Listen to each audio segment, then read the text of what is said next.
Is it going? It looks like it might be, so I'm gonna assume so. How's everyone doing tonight? I'm just gonna refresh. All right. Yeah.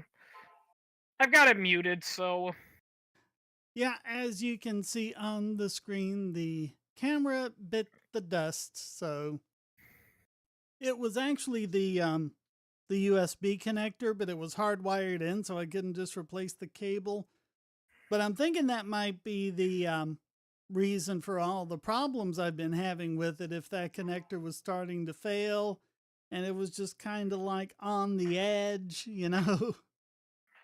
oh, you've already got a question from Anti-Rack. Oh, okay. And it says, "Here's my question for the Q&A. Why do you engage in legalism when legalism has nothing to do with libertarianism and exists only to perpetuate the state's narrative?" I don't engage in legalism. I'm very much against legalism, and I have no idea where people get this stuff. Hmm. Most I of what I'm mean, doing is debunking legalism. the few times when I have seen you use legalism, it's typically done because you try to point out that the government doesn't even obey its own rules. Well, yeah, and I mean, I think that's one thing to do when you're responding to someone. I mean, you can give your own opinion, but if they don't have your same base assumptions, they're not going to really respond to that. But if you say, okay, let's just go with your base assumptions and see that it still doesn't make any sense. Yeah, that kind of pertains to what we were talking about before we went live. We were talking about religious cults and how they like to twist words around. That's actually the reason why a lot of atheists love using the Bible against a lot of the Christian fundamentalists, because they do point that out. They always say, well, I believe in this crazy idea because it says so in the Bible. Like, let's say it's a doomsday cult and they're trying to predict the end of the world, but then you point out, there's a scripture in the Bible that says you cannot predict the end of the world because only God knows, and He's not telling anyone. He doesn't even tell the angels. So if you're trying to predict the end of the world, you're doing it wrong, buddy. And then someone comes back and says, well, why are you using the Bible when you're an atheist? Hmm. Because, well, if I recall correctly, it's actually been shown that that atheists, they actually understand the Bible better than most religious people do. Yeah, because that's generally how we became atheists. I know that's how Penn became an atheist. Yep. Yeah, he loves telling that story a lot on his podcast and all that. They asked him, how did you become an atheist? He's like, I became an atheist when I was in elementary school because my parents were religious, and like a lot of religious parents, they wanted me to attend religious classes apart from my regular schooling. And of course, we were all given Bibles and instructed to read because we'd be quiz on it. And unlike my other classmates who only read the parts they needed to pass the test, I read it from top to cover, and I kept asking questions. Matt Dillahunty, if I remember correctly, went to seminary school. Mm. And he just studied it so much he realized that this doesn't make any sense. Mm. It does not make sense. Why is Chewbacca living on Endor? With a bunch of Ewoks. Mm. I'm a Star Wars fan myself, and I know a lot of people like to point out that Chewbacca didn't live on Endor. He was only there for the Rebel Alliance, but that's kind of missing the point, though. The whole point of that scene is that it's ridiculous, and that's kind of the thing. Yeah, and it's completely irrelevant to what the case is about. Yeah, yeah. Like, I did like Legal Eagle's response to that thing where he pointed out that where he's like, yeah, I get the point of it, but people fail to realize that's not going to get you anywhere, because if you try to do that, the judge is gonna order you to shut up, and if you refuse to shut out, you're gonna get kicked out of court. Well, and the other side is going to object because it's irrelevant and all that. Yeah.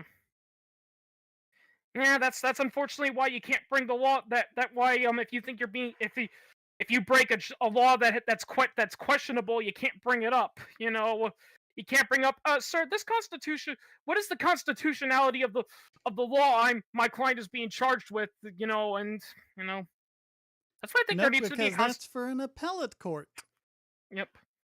You That's can why I think only you can only raise that question if you've paid $100,000 or whatever it is by the time you got into the That's why appellate that's court. why I said It's in that Mr. really Beat video. expensive, and especially like people have spent millions of dollars taking cases to the Supreme Court.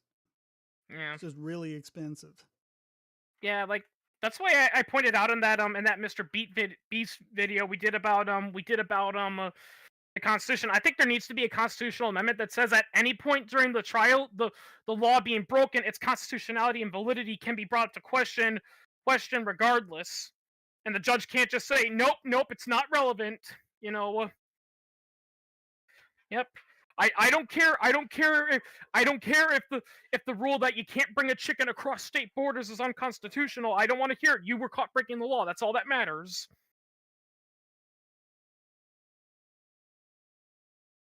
Yeah, those silly laws. Some of those laws, in all honesty, I think they were deliberately put there by some senators just to prove a point that they can't read.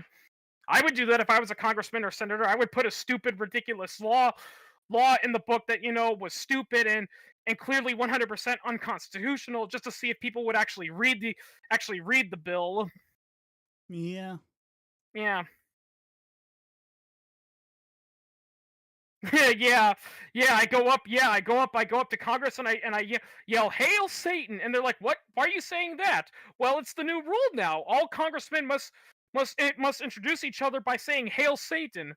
When did they do that? In that new bill you guys passed that had to do with tariff imports, remember? And it's like, but I don't remember seeing that in the bill. Well, did you read the full bill?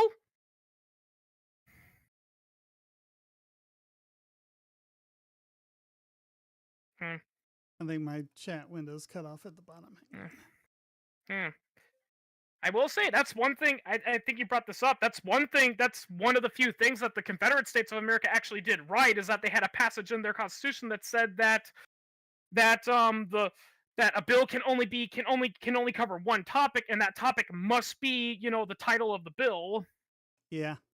So if you're going to propose a bill called Save the Babies Act, well, the proposals in the bill better be about how you're going to save the babies. Well, Mm. they did that, then they would have to do a lot of work. Anyway, how y'all doing? It's been a while. Hey, how you doing, Charles? Oh, yeah, I remember you. Yeah. Well, I've been Yeah. in just relaxing and seeing how this government is now slowly but surely just going into more insanity. And Mm. I just love the fact that now next year it's going to be even worse because you have two old men who should be in a retirement home going for the highest office of the land. Isn't that fun? And Yeah. they're going to be like, if you don't vote, the world will come to an end, like every other time. Speaking of which, We're facing the possibility that the only thing worse than Trump being elected is Trump not being elected. Well, but this is the I'm sorry, but I really don't think Biden can survive another elect. Can I'm not trying to be a soothsayer or anything, but if Biden does run for the election and he wins, he's probably not going to make it through his full election. yeah. He's I either don't see going it. he's either going to die or his age is going to finally get to him and he's going to be declared incompetent to serve his duty. Honestly, I always look at Mm. the whole situation is that the reason why he got in because of incompetence. That's what it was at the end of the entire thing of Biden was only got in is because of Trump's incompetence. And the reason why Trump got in is just this malaise. And I think this is going to continue because I don't see anyone else. Some people are like, Trump's going to get you know, reelected through the Streisand effect. oh yeah, and they're like, I'm like, people say, well, Governor Newsom, that's gonna be the person. I'm like, people seem to forget that he was almost kicked out of governorship like a couple years ago, and if it wasn't because of incompetent people around him, he would have been kicked out of governorship. It's just, why is that not even? Why do people not even know anything? It's just like you just forget about these things, and Speaking it's of which, just apparently Chicago's ruling that Trump can't run for nomination and there because of the 14th Amendment. Colorado, not Chicago. Yeah, Oh, Colorado. I don't. Yeah, that was He didn't a even win. Mm. He didn't even win. That's the real messed up part. Is that didn't even win Colorado. well. It's It is just like now California is trying. We're going to do it. It's like, what's it going to matter if California does it? Yeah. California's Well, not going to yeah, go to Trump because anyway. I mean, because here's the thing that people fail to realize is that the irony is that some of those bigger states, believe it or not, presidential candidates they rarely run to because the sad reality is that we know who they're going to vote for. Texas is always going to vote Republican, California is always going to be Democrat. So, I think so like you if you're wonder Texas is becoming why more of a people will be swing like, state now, though. Mm. Texas is gone. They had their shot multiple times and they failed because the Democrats ran terrible candidates. And I think the only way, maybe in a couple years, Florida might be a blue state. But if you look at the trends of where they're going, I think it's just going to be a Democratic governor and it's going to be like what's in Maryland. Is that you're going to you can have a Republican governor or senator, but it's still going to be a blue state. That's Well, what I I think think is the going to whole be there. Colorado ruling, though, is a nothing burger, though, because if you actually read the thing, it's got about as many caveats in it as the Emancipation Proclamation.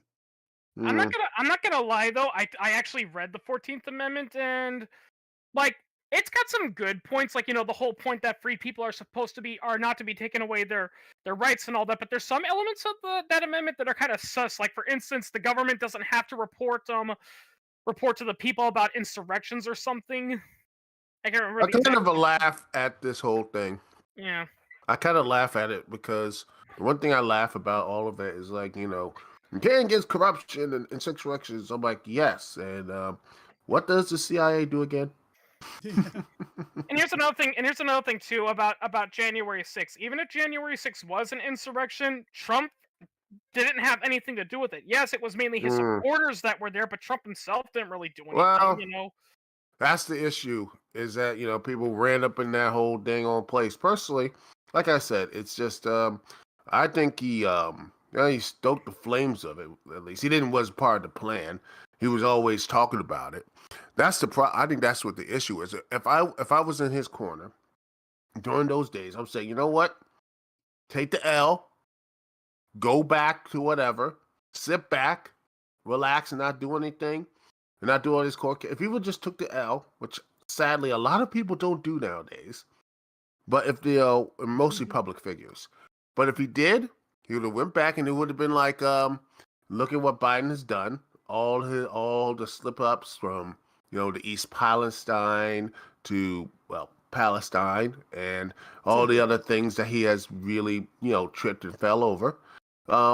He would have been like, well, hey, I'm right here, and would have been walked in there with no issue, no drama.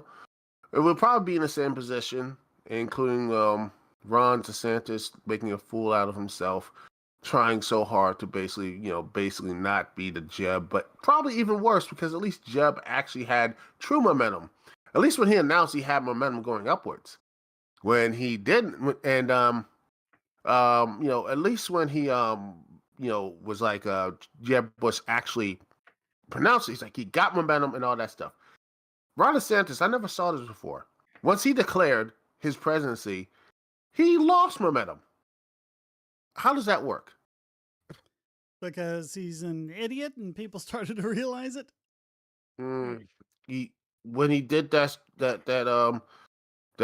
Spaces on X, and it completely, I was just like, I'm like, why, why? It's one Why? thing. It's one thing that really exposed that opened my eyes to presidential elections when I saw that special that John Stossel did about presidential elections and race running, and it really shows you because so many people are like like it's unfair that that typically the guy who's the most charismatic and charming wins and all that. Well, and I'm like, it's even worse than that. Like like here's the thing that people fail to realize: the reason why you see that candidate up there and he looks so confident, he's putting on an act. Yeah. Yeah, it's really the person Yeah. who's the most psychopathic manipulator. Oh yeah, it's not about actual policy Mm. and all the other things, the meat and potatoes of things. It's all about how to be a good speaker and how to present yourself, and that's the real main crux of these That's why I think there should. if you're a great public speaker, you can win an election, and that's the main issue with politics right now. I truly I hate, and I will go back to this. I said this before, and I'll keep saying it. I hate the fact that they have these like huge grand debate things and such. And if we actually were serious, I think we would just have like radio, like the last president, like you had 20, like the Democrats had like 20, 30 people on the stage. I'm like, no, how about we just actually had like 2 or 3, make it like a podcast or something. You can watch it on a screen or whatever, on a computer or anything else, but have it free for people to listen to, download, and actually get to real policy stuff instead of just having this, you know, this pointless gish gallop and such. Yeah, just you know? set it up like a Tim Pool podcast. Yeah, podcast or whatever, and just sit there. You know what's Have like, someone actually, someone sit there and say, here's the real question. Here's the situation. Bing, bam, boom. And you have to answer, without the crowd yelling and screeching and all this other stuff. And that would be nice. But wouldn't that be nice? But that's just me. Yeah, but they can't know, it's what- manipulate that. going about manipulation. You know, it's the dumb because Johnson also brought this up. You know, it is kind of the dumbest You know, it was the dumbest reason a political campaign fell was Michael Dukakis when he did that tank photo and everyone was criticizing him for that. When honestly, looking at it, I don't see what the big deal was.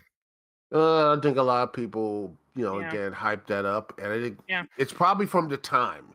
That was the thing. Like Howard Dean's yell. Someone like look at me today would be like, "Oh, that's fine." Back then, a politician can't be that emotional or something, or saying that type of stuff was wrong. Yeah. Now it's that it's okay. It's weird and how things are supposed to be. Well, ooh, dinner is done, so I gotta get out here. So Oh, well, it was nice talking to you. Yeah, I'll see y'all later. Hopefully, see ya. another 2-3 years. By the way, Don't take that long. apparently one of the reasons why Michael Dukakis his photo failed is because he was wearing a helmet, and apparently there's this really stupid rule that says you don't wear headwear during a presidential campaign because apparently it makes you look bad. The styles at the times. The styles of Yep. the times. Anyway, That's why- peace. That's why if I could have my way, there should be a rule that says every presidential election, all candidates are not allowed to wear makeup. They can't hire speech coaches, and they have to dress in casual Tuesday during every public appearance. Because we got to see you for who you truly are, not the mask you're putting on. They'll put it on anyway. Whatever the rules are, they'll manipulate them. Yeah. There's no way around it. Yeah. Is anyone in the chat? Am I frozen up? I don't know. I'm not seeing anyone in the chat either.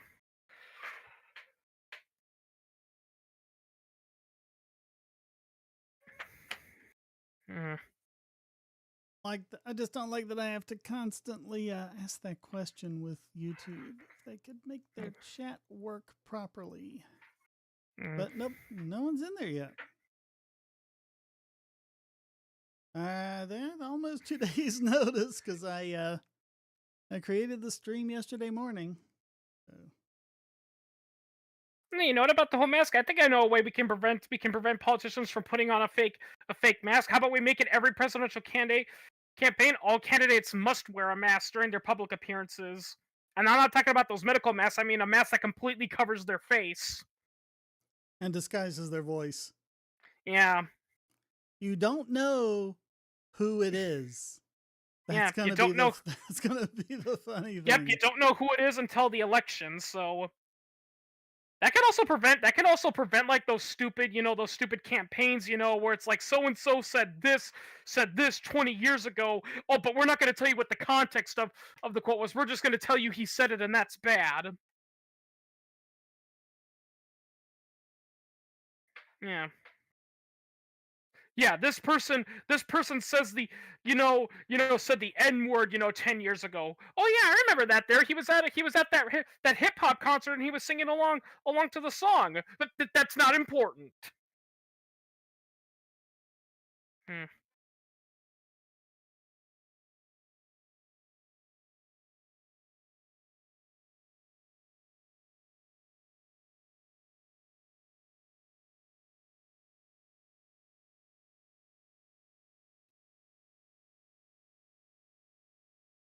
I don't know. It's going to be another clown year.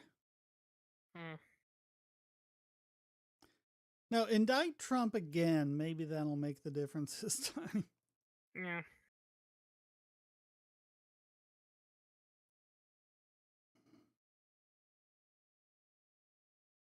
You know what's the dumbest thing though I've ever heard people say about Trump is that they said Trump has no experience in politics, he qualifies. It's like, people, do you know what the qualifications for president are? They're like, well, I guess you have to be like a politician in a minor area for a certain amount of years. Nope, there's only 3 requirements: 35 older, native born citizen, had to have lived in the United States for at least 14 consecutive years of your life. Oh, that was another hilarious thing about the California thing when we were talking about keeping him off the ballot because he's an insurrectionist.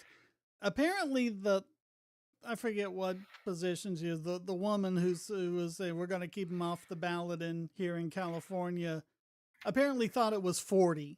She put down 40 instead of 35. Yeah. It's like, wow, shows you how little they know about the Yep. Constitution. To be fair, I think apart from how they say you need to at least be this amount of age, I think there needs to be a rule that says, like, after a certain amount of age you can't run for re-election, like maybe 65 years old. Now, if you're 64, obviously we can't do anything about that, but yeah, once you're past 65, you're done. You got to retire. Oh, hang on, my mom's calling me. All right. How about this for an idea? If you lose re-election, you don't get the pension. You don't stay on the taxpayer's dime if they vote you out of office.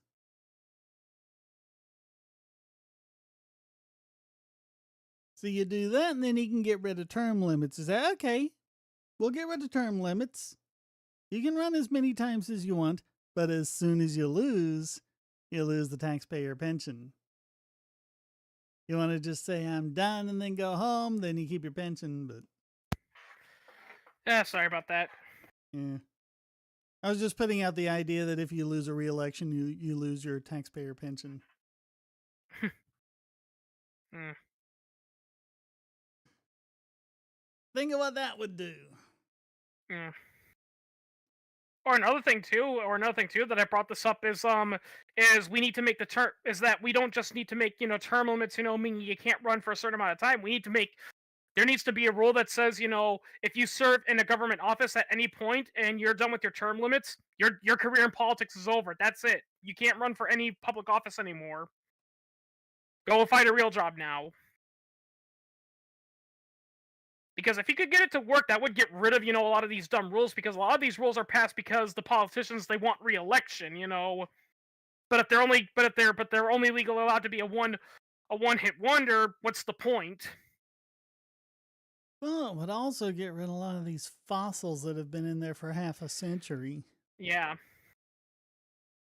It will also greatly reduce, the reason for a prosecutor. Honestly, I brought this up multiple times. Part of me kind of thinks that maybe we should just get rid of the concept of a prosecutor and work something else out, because... Well, it's like you can have different firms of defense attorneys that could be hired by defendants. If you're accusing someone of a crime, you could hire a prosecutor and have your choice of firms. Because when you really think about it, there's literally no point. There's really no point of having a prosecutor, because everything else is already covered. The idea to handle out the punishment, that's the judge's responsibility. The representation of the people, that's the jury, and the defense attorney represents the defendant. So the only thing the prosecutors you just need the accuser to make the case. Yeah. And you just need an accuser to make the case, and really the only thing the prosecutor does is represent the state, but the thing is, the state's not supposed to have representation, it's supposed to represent the people. It's the other way around. The state doesn't get representation. Yeah, it's just the holdover from Divine Right of Kings. Yeah. You want to know how that's all screwed up? Just read the transcripts from the William Penn trial. And then compare it to what's going on today. Mm. Oh no, it's our wonderful judges and prosecutors are so wonderful and they'd never be corrupt and they're Yeah. all wise and they only ever make good decisions.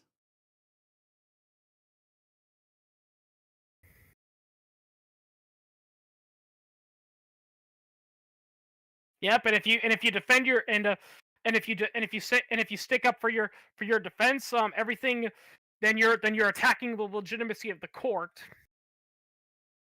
Yeah. Yeah. Basically a Kafka trap. Yeah. Oh, that's what's happening in that New York trial. That's Yeah. just crazy. Yep. How dare you say something bad about my law clerk? It's like it's the First Amendment. We get to Yeah. say bad things about people who work for the government. Yeah.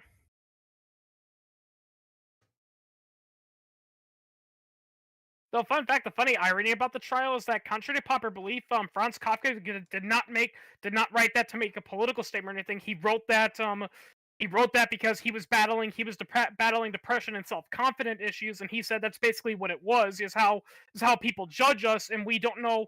And sometimes they judge us negatively, and we don't know why. And if we ask them, they say, "Well, you know what you did." Yeah. Yeah, Like a bad yeah, relationship or something. yeah. Well, particularly with his father, that's Yeah. basically what the trial was about his internal mental struggle, with his father, because his father didn't think highly of him, and Franz Kafka never fully understood why, and basically that's what it was. His father was saying, "Yep, you're a terrible son. Why am I a terrible son, father? I don't need to tell you that. You know what you did." And anytime he tried to appeal his defense, they just kept his father just kept saying, "Nope, you're a terrible son." And then his father had the gall to write him a letter saying, "Son, why don't you talk to me anymore?" Yeah. Yeah, probably the best work by Franz Kafka, ironically, isn't even a short story. It was the letter that he wrote for his father, but unfortunately, it never got delivered because his father was writing to him saying, "Why don't you write to me, son? Why don't you talk to me anymore?" And basically, he went on this long rave about all the way his father mistreated him, and how he felt insignificant compared to him, and how he was a terrible father. The problem was that Franz Kafka didn't have the confidence to deliver it himself, so he gave it to his mother, and his mother, who was a simp for his father, basically said, "Oh no, I'm not going to give it to him." Mm, real sad. Yeah. But still, it still applies though. But you can still apply, the trial to a lot of modern day stuff, because there are times where it does feel like that. Honestly, looking back now, those are words I really hate when people are mad at you and you don't know why, and they always say, "You know what you did." Well, if No, I you don't. don't know, I'm certainly not going to tell you. I always Yeah, hated that one. that's just an excuse. Honestly, that's just an excuse, to say that, either the thing they're mad about isn't really worth getting mad over, or maybe at one point it was genuine, but it's long over with now, but they don't want to move on, but they need some justification for it. Mm, Just more of the same manipulation. yeah. Yeah, I know this is a touchy subject, but I once pissed off a trans person one time because we were talking about the ethics of, children being given, puberty blockers and undergoing sex change therapy, and I was saying, shouldn't we make them wait until they're older and mature enough to do that? And the person says, well, the only other alternative is that they kill themselves. And I pointed out, okay, give me what I want or I'm gonna kill myself. Isn't that a sign of emotional manipulation? Yeah. And then they flew into a tirade and blocked me. Yep. Yeah, because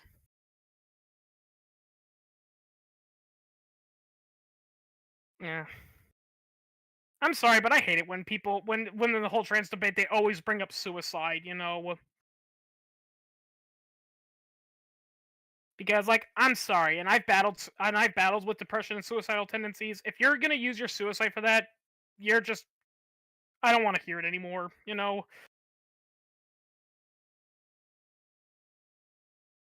Yeah, Like, I mean, no it joke. shouldn't be a tool for for manipulating people. Yeah. And if your feelings of suicide are genuine, then you need to see professional help. And I'm not gonna lie. I've had a couple of friends that I've had some ex friends who were like that. They were always calling me, and they're like, I'm so depressed. I'm gonna kill myself. I'm gonna do it now. And I'm just like, then why are you talking to me?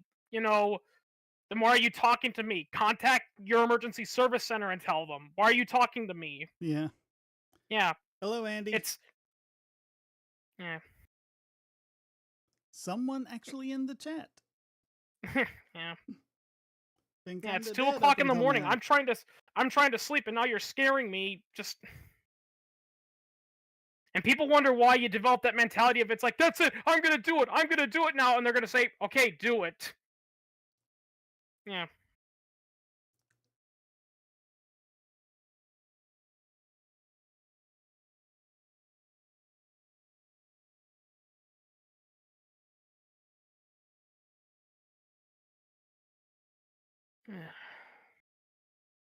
By the way, I discovered another pretty good YouTuber recently, Mintus Wave. Ever heard of him? I've heard of him. Can't Hmm. really place anything. I know the name He though. does a lot of videos of his own. Yeah, he's a paleo libertarian, as he describes himself as.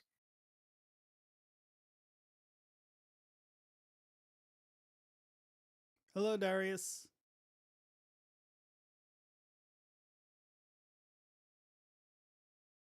Half an hour. People are finally finding the chat. Not unless YouTube shadow banned you. I don't know. YouTube does weird stuff.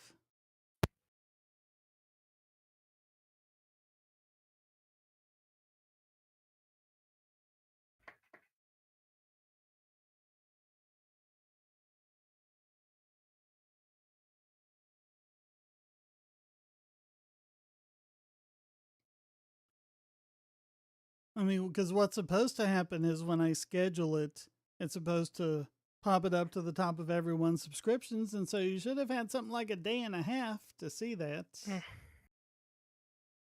Yeah, the blueprints were in the Alpha Centauri system for close to 50 years now, so it's far too late to complain you didn't know about it. I still insist that contrary to what they say, the dolphins weren't as intelligent as they think they were. Because if they were the most intelligent creatures in the galaxy, they would have known that humans were misinterpreting their warnings and would have sought another form of communication. Well, I think that was the point. He was lampooning how intelligent people thought dolphins were. Yeah.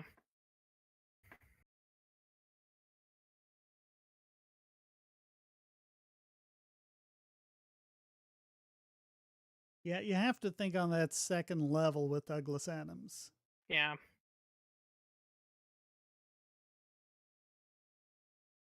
Yeah, true. I mean, it's just like that. It's just like that. That conversation he had where he's like, "I knew it all this time. I thought there was something greater out there, something that didn't make sense. But now it all makes sense." And he goes, "That's just paranoia. Yeah, everyone in the universe has that. Yeah, that's just paranoia."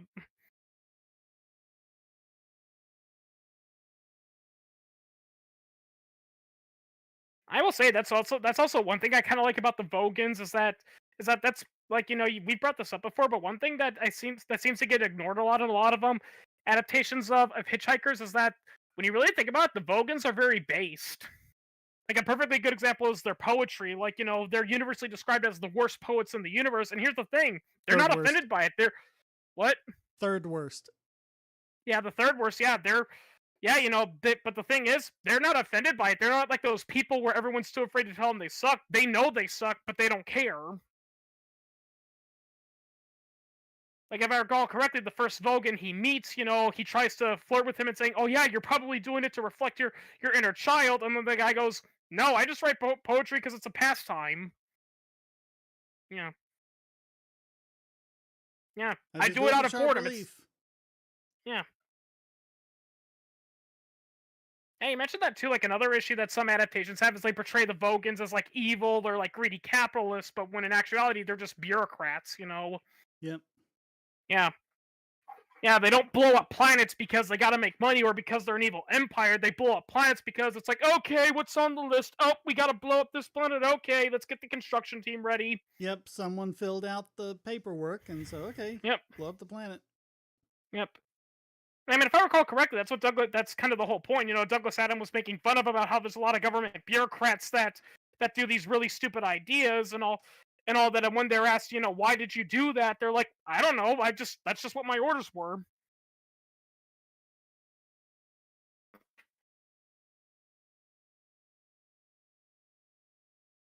Yeah, I've heard from some British YouTubers say that that's one of the reasons why Hitchhiker's Guide to the Galaxy is a little difficult for some people to understand because he made fun of a lot of the British a lot of the British politics and all that there. So that's why it took a little while for Americans to actually start getting the jokes. Yeah.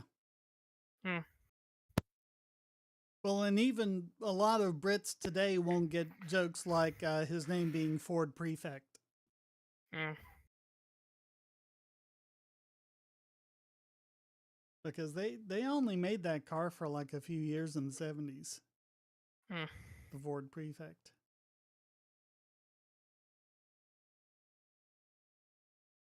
Yep. Yeah, it's probably better than the Ford Ezreal. Hmm. Yep. Every time someone says there needs to be a ban on commercials because commercials could trick you into wanting to buy stuff you don't need. Look at the Ford Ezreal. Yeah. Ford advertised the hell out of that car, and they brought up all these sponsorships and promotions, and people still didn't buy it. Because it was a load of crap. Yeah.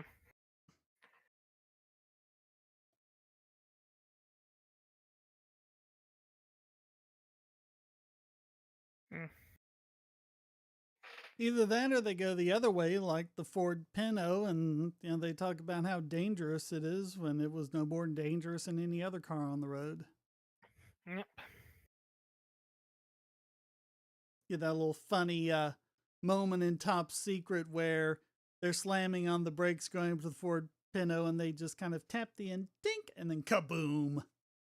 Yeah. That's another joke that a lot of people don't get.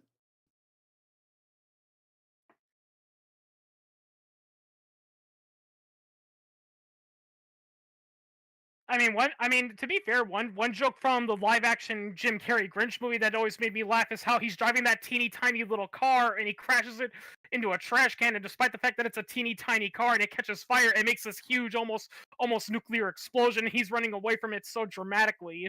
Yeah. Yeah. Because contrary to what Hollywood says, ask any fire department or any emergency. It's like, have you ever seen a car explode from an accident? Nope, just fires. They played with that in an episode of Doctor Who. It was like Doctor and a unit guy's in a car and it's malfunctioning. It's like, we gotta stop, we gotta get out. And they finally managed to get the doors closed and the music's all dramatic and the car is winding up and they're running from it and dramatic music and they, jump down and cover themselves and then the car goes, psst, this little spark. Yep. Like they were gonna make up like it was gonna be this big explosion. Yep. Yep, I've heard from emergency service YouTubers and all that work for emergency services. They say they've never seen an explosion from a regular car accident unless the car was one of those transportation trucks that was transporting highly explosive or flammable materials. We don't see explosions, just fires. Yeah, but that's always been a trope of, movies. Yeah. The car, rolls down Yeah. to the bottom of a cliff and then explodes for no reason. They even made fun of that in cartoons like SpongeBob, where people even crash their bicycles into the road, but the bike explodes. Yeah. Yeah.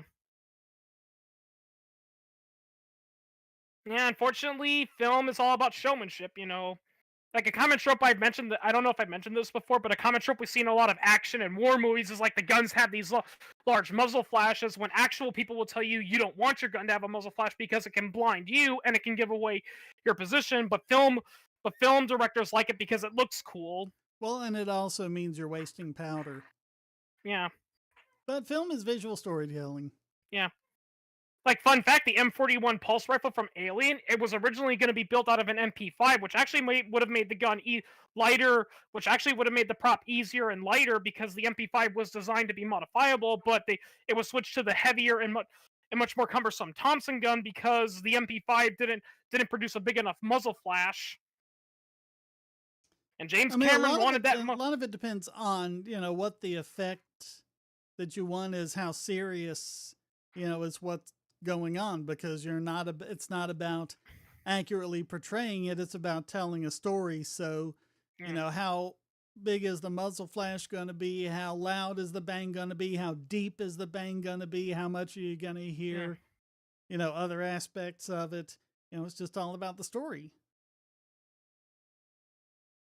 Is it supposed to And be sinister? Is it supposed to be heroic? Is it supposed to be kind of meh?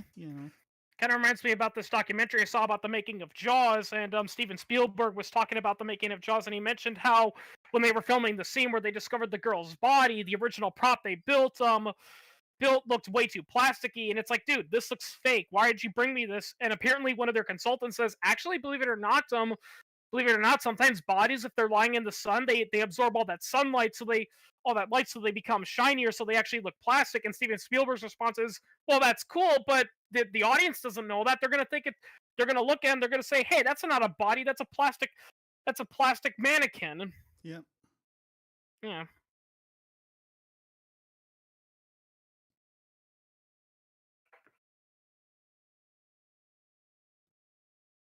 You want it to look like death, not plastic, even though in the real world, death looks like plastic. Yep.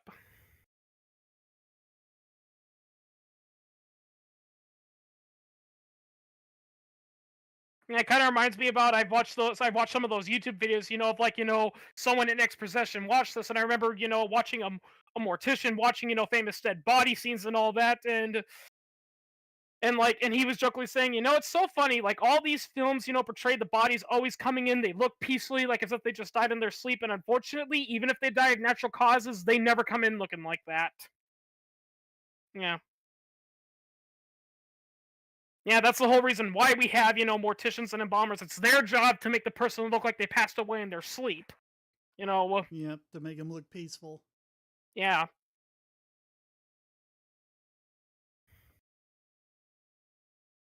Yep, according to actual morticians, when a body comes in, even if it was like a legit, natural causes passed away in their sleep, it typically comes in. It's like all conjorted, because of rigor mortis and all that. So Yeah. yeah, it also bloats up too. So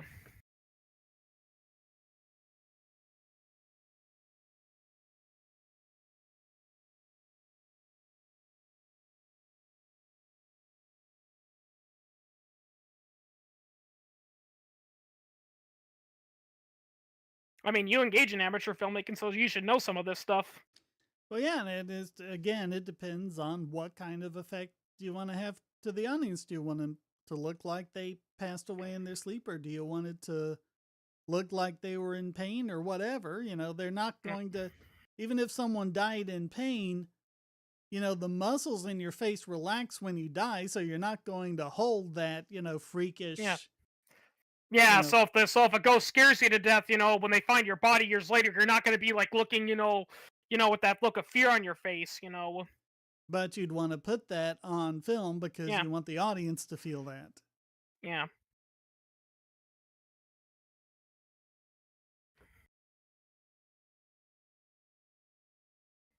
It's visual storytelling, and that's why you shouldn't try to take any tips on reality from it and Yep. pass laws based on what's in movies.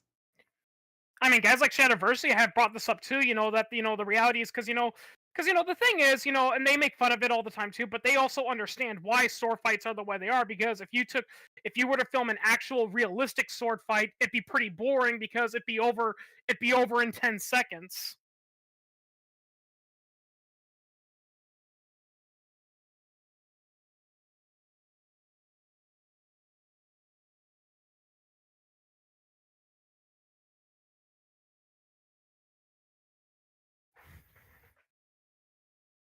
My favorite sword fight is still the one from The Princess Bride.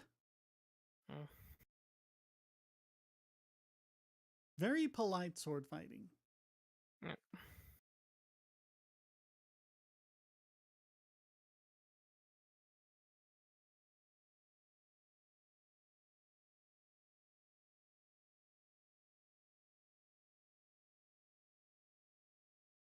And by the same token of what we've talked about, those sounds are not realistic. That's not the actual sound two swords make when they clang against each other.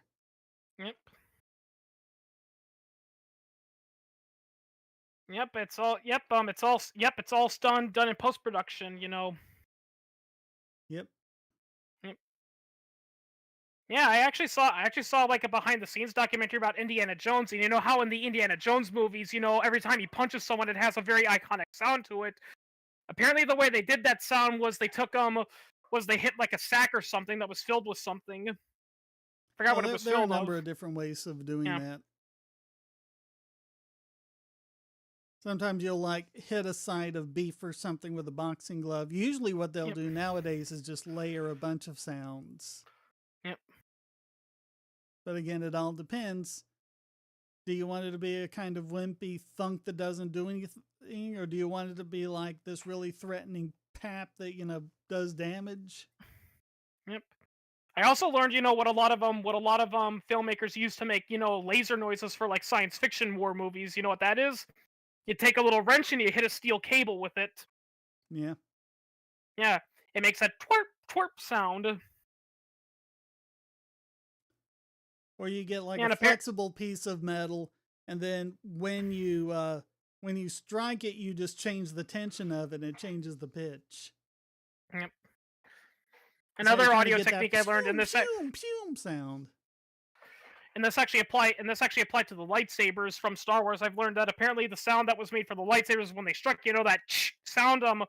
Apparently, according to the original audio producer of Star Wars, that was actually static that comes from audio malfunctions. Apparently, Yeah, and the main sound I think was a degausser, and they just waved it around the microphone, yeah, and it's just interference. That kind of like, you yeah, wave the degausser around the microphone, and that's what happens.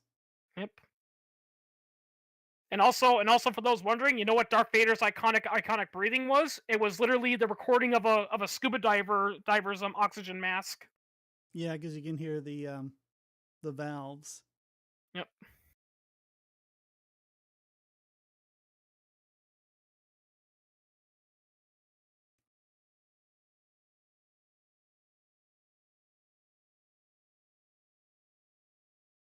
Although my favorite behind the scenes audio is the behind the scenes audio for Jurassic Park because Steven Spielberg, he wanted the dinosaurs to actually sound and behave like animals, so he didn't want them to sound monstrous, so he actually used actual animal recordings. It actually gets a little bit into not Even safe. animal recordings they cheat on, because like anytime you hear a lion roar, that's actually a tiger. Oh Lions yeah, don't yeah, sound like because that. because lions, if I recall correctly, they don't actually. It's this kind of like this whining kind of.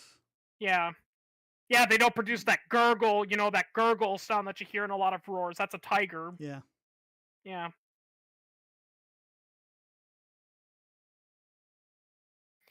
You know, it's pretty funny because I saw this one cat expert say, you know, everyone says lions are the kings of the jungle. Nope, that's tigers. For one thing, lions don't live in jungles, they live in savannas. And two, tigers are actually much more vicious than lions. Yeah, but tigers are Asian though. They're not on the same continent. Yeah.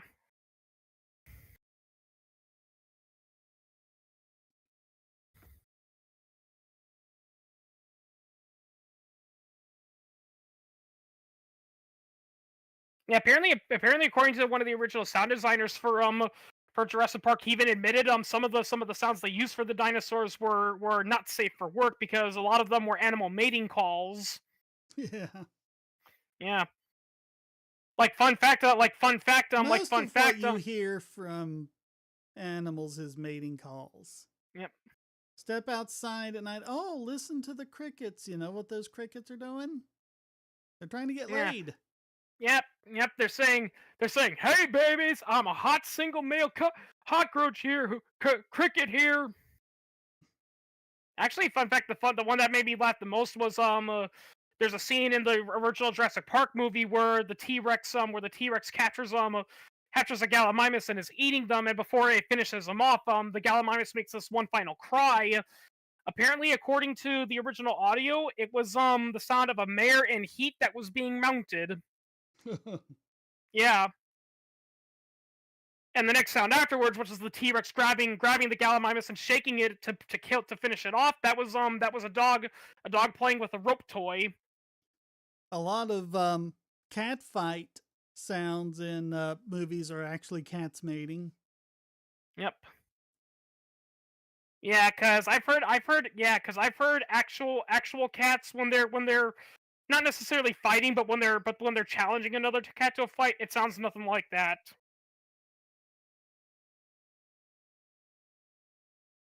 Like I swear like a lot of those stories about how people say I went to this abandoned building and I heard this scary cry, so it must have been possessed by a demon. I think what most likely happened is that they just walked in when two feral cats were fighting each other, cuz when cats are fighting, they sound like demons.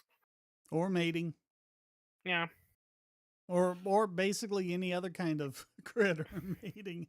Oh yeah. Yeah, fun. Yeah, I remember reading somewhere that feral cats, they almost never purr or meow.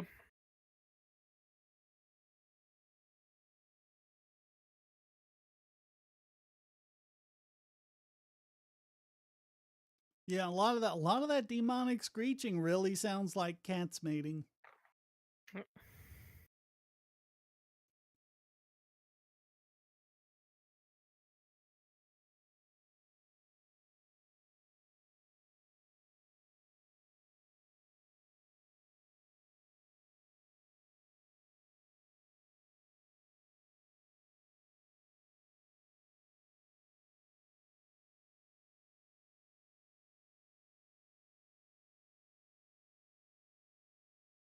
Ugh.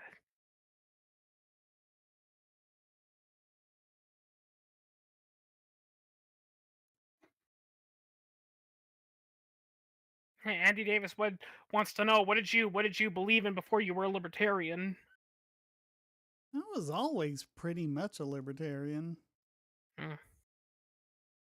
Yeah, the way you described it is that it seems like you were a libertarian for most of your life. The only difference is that for the first couple years, for a while, you just didn't know what the term for it was. Well, and there was some things like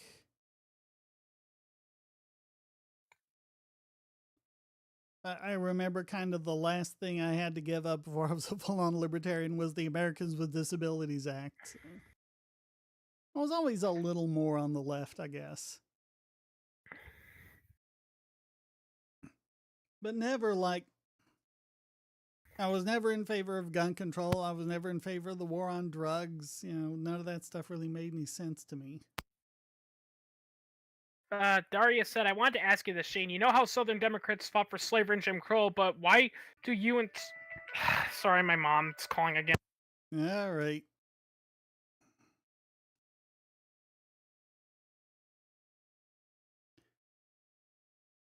Hey, let's see. Movie sounds. I was hired to do post work on a short film called Forever Yours. I had to do audio of this opening scene where this woman is being chased through the woods, and I had to do all of the sounds of her footsteps and all of the running through the brush and everything like that, and trees being pushed out of the way and everything. And what I used for that, believe it or not, was a plastic Walmart bag. But you do that right in front of the microphone, just in time to what's going on, and it sounds enough like that that when you combine it with the visuals, that's what your brain makes it out to be.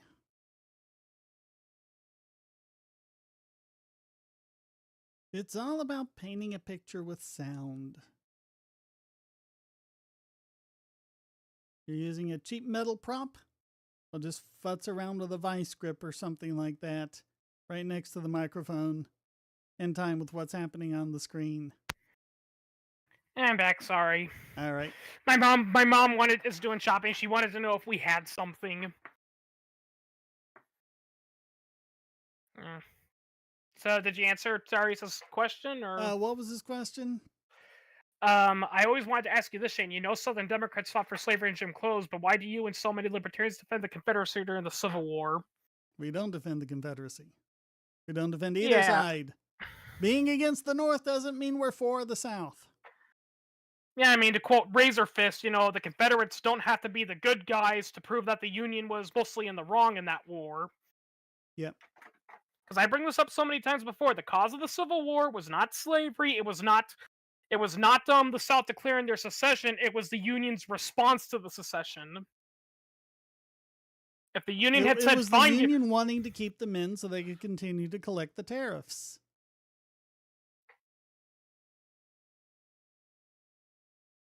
If the Union had just let them secede, there would have been no war. yeah, if the Union had said, fine, you racist assholes, you know, go, you know, we don't want you to be part of it anymore. We don't want slavers in our country anymore," then there wouldn't have been a civil war.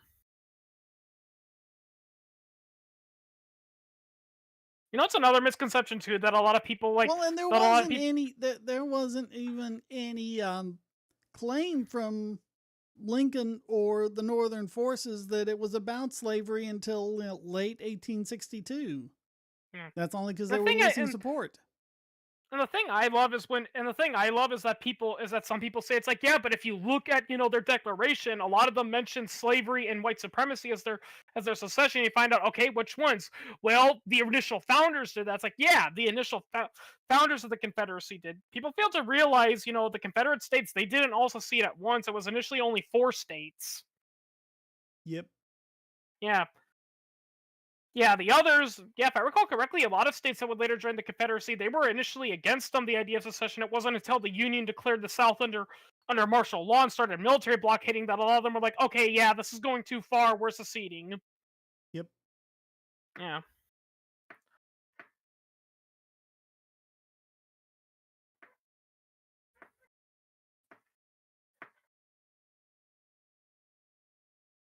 And like seriously, people, did we really need to launch a war that killed like close to 100 million people just to free slaves when everywhere else did it relatively peacefully?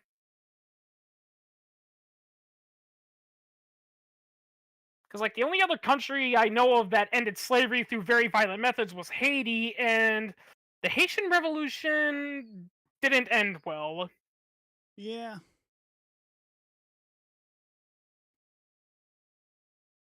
I mean, they got their independence, but the new government that took over also went on a campaign of genocide and rampant corruption. So Yeah, yeah, and they've basically been run by crime families ever since. yep.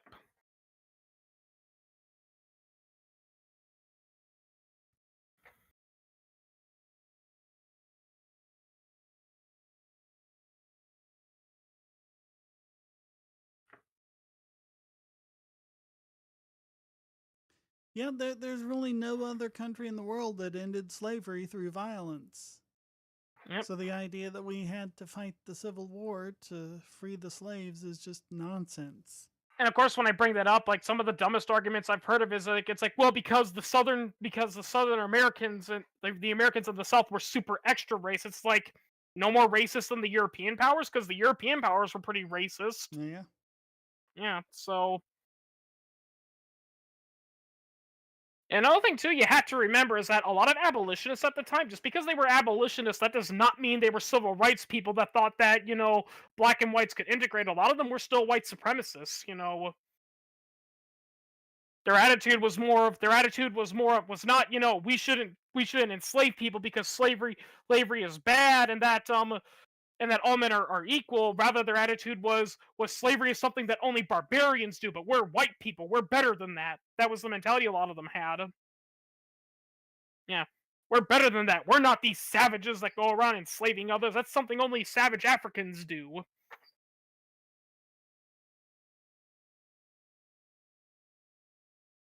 Well, And of course, and also the slaves meant they were taking everyone's jobs. And if it Yep. weren't for the slaves, everyone would have jobs. Yep. I mean, and contrary to what Michael Moore said in that cringy Bowling for Columbine thing, slaves weren't owned because people didn't want to work. It was really more of a status thing, Oh, complete status. Yeah, because even back then, it was universally recognized that slaves were incredibly expensive, and it actually was a lot cheaper just to hire workers. But it was done to show prestige. It wasn't done to save money. It was to show prestige. It was to show I'm so powerful and wealthy and politically connected that I can control other people, and there's nothing they can do about it.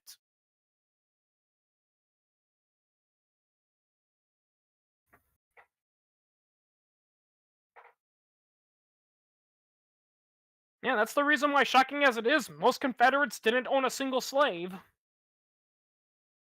Yeah, it was something like 85% of the South didn't own any slaves.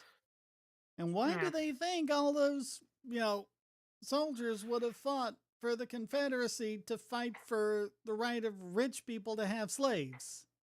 Yep. Doesn't make any sense. And I'm Yep. sorry Simon Whistler was just dumb on that one. Yep. But of course, if you bring that up, you're declared a lost causer.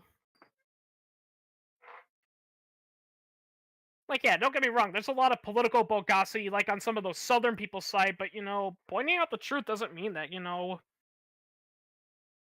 I mean, that's Doesn't. just something you say when you don't have a response. Yep. And another thing too, the lost cause myth, wasn't about the individuals within the Confederacy. It was about the founders.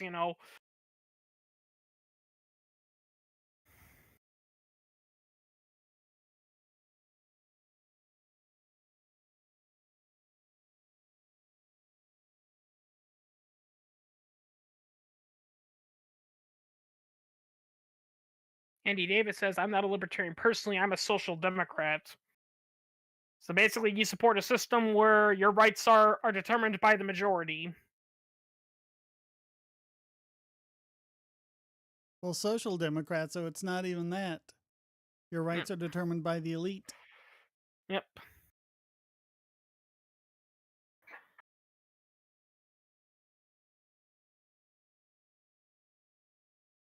Yeah, it kind of makes you wonder why some of those why it just so happens that a lot of the people that want to end the electoral college, they tend to be in like the areas with the highest population centers. Mm, Yep, the high income urban areas. yep. Yep. Why can't those country bumpkins just let us do what we want to them?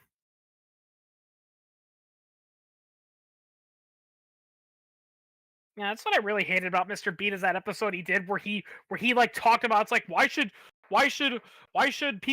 only a small percentage of the population have such a big influence on the election uh for that exact reason. Yeah, to prevent exactly that. Yeah, because unfortunately there is that negative stereotype that a lot of urban people have where it's like people that live in the country are a bunch of bumpkins and they don't know any better, which is why we gotta vote all these rules because they don't know any better. It's like, no, that's not how it is. That was something else that Pendulette had brought up with some sort of TV exec he was talking to. I forget exactly about what it was, but there's this thing about TV execs and Hollywood execs that they've got this like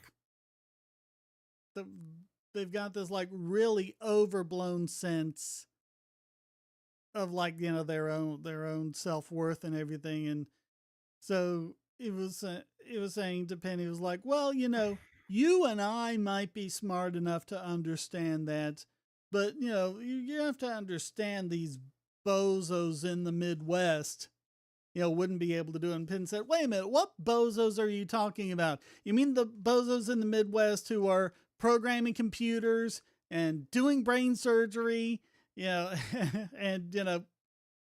and doing all this stuff, as opposed to you and I who don't know how to do a damn thing? Yep.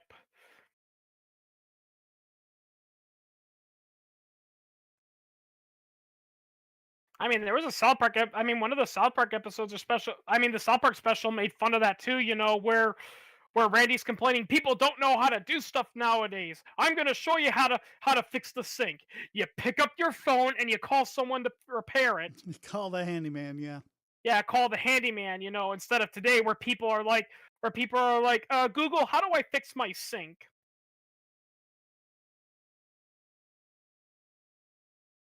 Though to be fair, Randy does have a point because while it is tempting to try to fix it yourself with Google, and Google can be helpful, the fact of the matter is you should always be a little careful with stuff like that because you might think it's you might think it's fixed, but it later turns out you might have accidentally made the thing worse. Yeah. Yeah.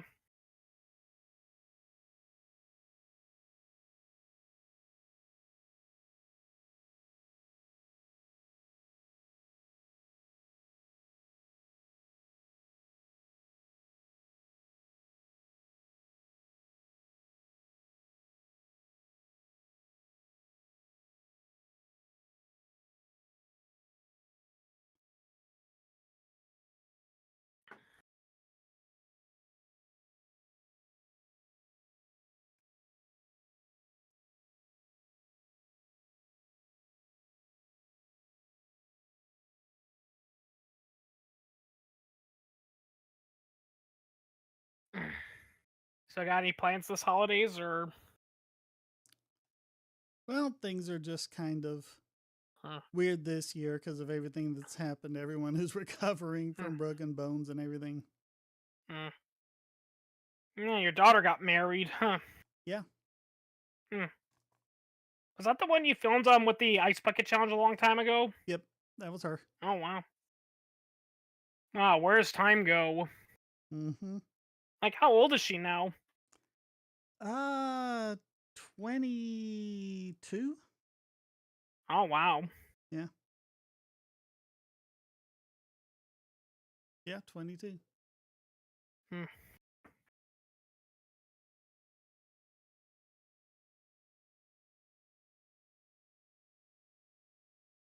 Yeah. You like your son-in-law, or are you always threatening him, or are you always ranting him about how he'll never be good enough for your daughter? Oh, no, he's great. Yeah. Everyone says he's a clone of me anyway. No, he's a talking skeleton in a spacesuit. She basically married someone like her dad, so. I mean, there have been studies that have shown that people tend to be attracted to a person who reminds them most of their parents. But it sounds creepy, but when you think about it, it makes sense. I mean, it's familiar.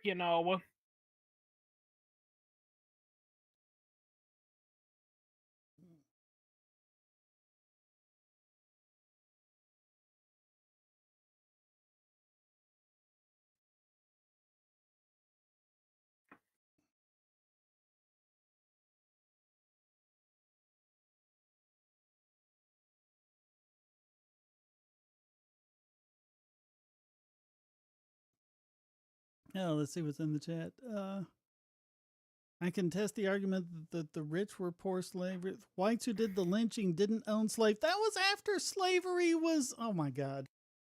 Lynchings were after slavery was abolished. Yep.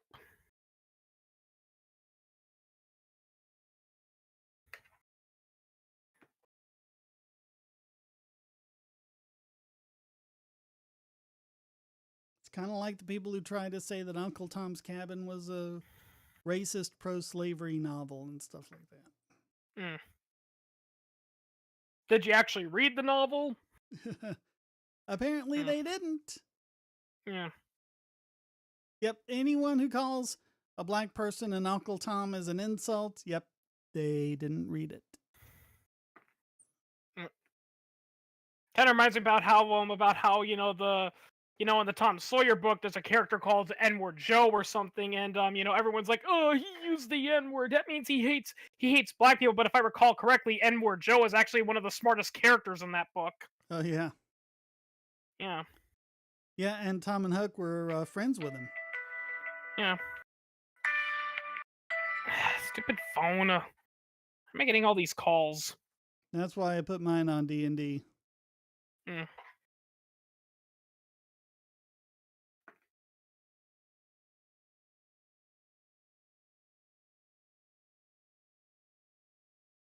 That's like saying the only true opponents of alcohol prohibition were brewing. What? That's not even, that's completely backwards.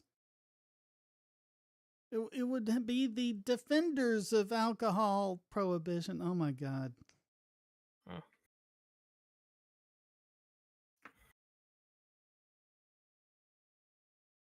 Talk about twisting an analogy. Mm. I mean, ironically, in a way, when you really think about it, the salooners and the criminals, they'd actually be in favor. They'd actually be in favor of alcohol prohibition because when it went on the free, because when alcohol was re-legalized again, a lot of those gangsters were out of a job.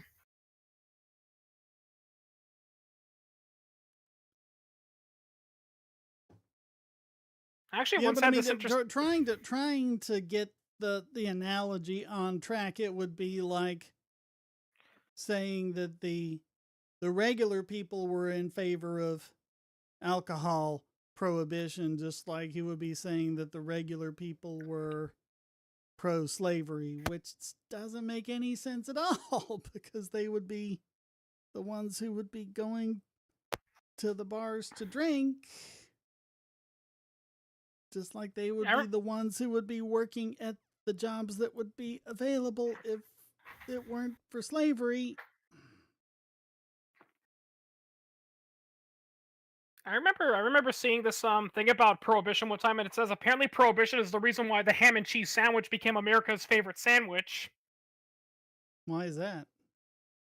Because before prohibition, a lot of states implemented dry laws where it said you couldn't serve alcohol under certain conditions, but there was an exception for a lot of the rules if you were a restaurant or a hotel and you were serving a drink along with a complimentary meal. So there was often these things called the prohibition sandwich, and it was usually like a really crappy sandwich, usually consisting of ham and cheese, and and the sole purpose was they would give it to you, but you would just keep the alcohol. Yeah. Yeah, They'd always find a way around it. yep. However, some people actually ate the sandwiches and enjoyed it, that they actually started making them and it became popular. Mm. Yeah, prohibition is also what made ice cream popular in America too. Because a lot of dry areas they weren't allowed to serve alcohol. They weren't allowed to serve alcohol on Sundays. So what were they gonna do? So what are they gonna do? They gonna serve, on Sunday when they need business? They serve them ice cream. If I recall correctly, that's why the reason why a Sunday is called a Sunday. Yep. Mm. That's also why root beer was invented until the government read that medical test and declared that real root beer is too dangerous and is illegal now. Well, that was I still, that whole additive regulation, yeah. which is dumb to I me. still find that so funny. Actual authentic root beer is illegal because sassafras has been proven to cause liver and kidney problems in rodents. Rodents. Yeah, and you know what else causes that kind of stuff in people? Alcohol, but alcohol isn't illegal. Yeah. Mm. Well, that's different. You're not touching my booze. Yeah, someone That's just responded to my my recent marijuana video with, yeah, marijuana's bad. Just smoke perfectly safe cigarettes and drink perfectly safe alcohol. Mm.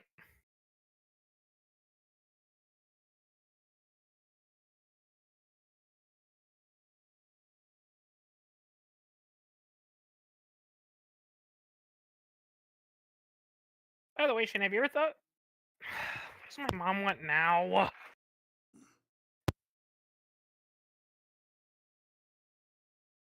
Lincoln didn't end slavery. Yeah, that's what I was saying towards the beginning about that one ruling having as many caveats as the Emancipation Proclamation.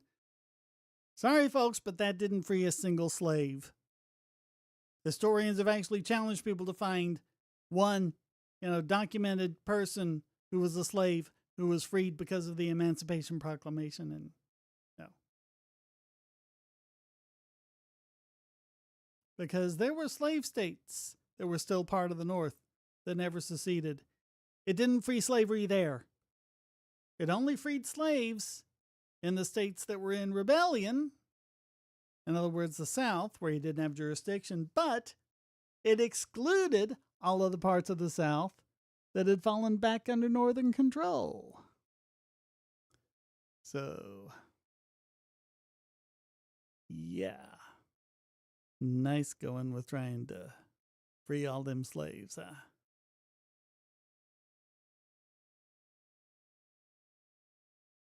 Confederates were shit, but so was Lincoln. I think pretty much everyone back then was shit by our standards. Because we have made some progress since then. We've learned a thing or two.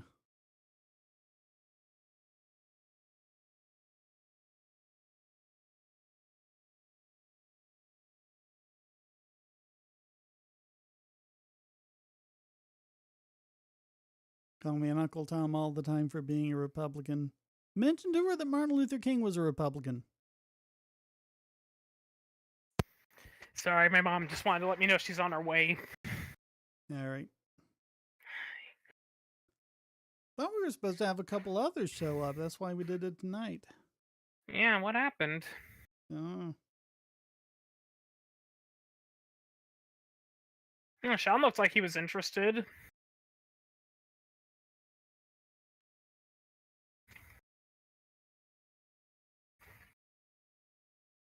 Speaking of the name Sean, we just lost a Sean, Shane McGowan or whatever. I don't know if it's Shane or Sean. Who was that? He was that Irish folk rock musician. Musician. I'm not Yeah, familiar with him. he's famous for the song "Fairy Tale of New York."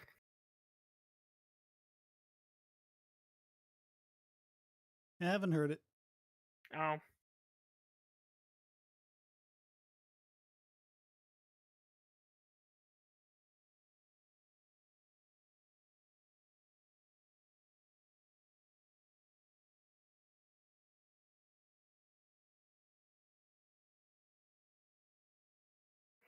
Apparently South Park's How making did Uncle Tom end up being a pejorative? I don't know.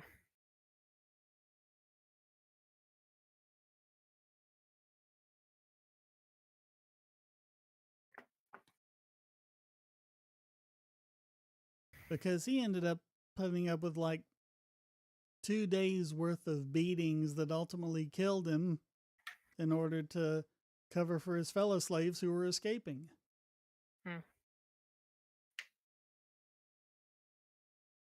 I think again, it's just another case of people don't actually read the book they're thinking of.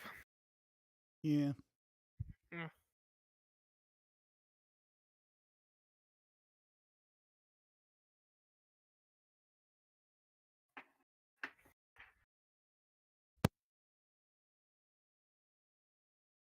I'll be right back. All right.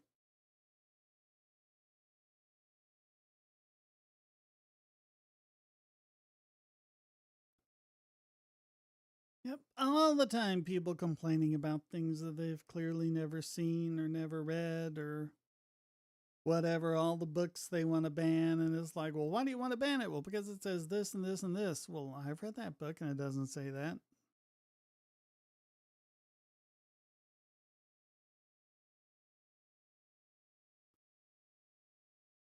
Or I don't like this TV show. That TV show is indecent and should be banned. Why? Well, because it's got this and this and this in it. No, it doesn't. I've watched it. It doesn't.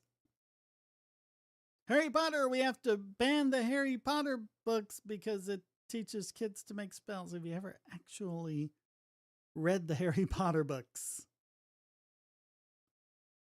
Doesn't really do any such thing. I mean, at the most, it would teach you to wave a stick around and say a bunch of made up pseudo Latin.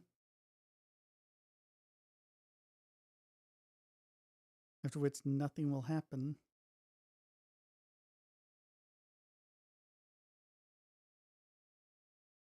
Someone's holding on to something that you want, try waving a stick at them and saying Expelliarmus and see how well it works.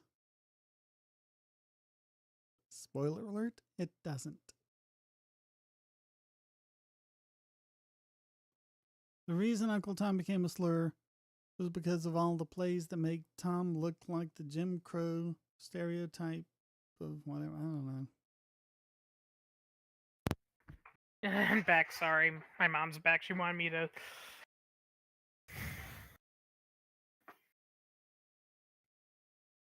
I mean, a lot of people will complain about things like that because they'll say that they portray blacks to be like stereotypes when, you know, that's actually a realistic portrayal, like those couple of Bob Clampett cartoons he made for Warner Brothers that got censored because he made them with members of the LA jazz scene because they were trying to get some black characters into the cartoons, and that was actually, you know, their own music and their own voices and everything. And then everyone later on decided, oh, that's a stereotype, that's racist. Yeah, reminds me of Short Round. Like, so many people are like, from Indiana Jones, everyone's like, Short Round is offensive. You know, he's an offensive to Asians. Then you hear the actual actor talk in real life, and that's literally what he sounds like.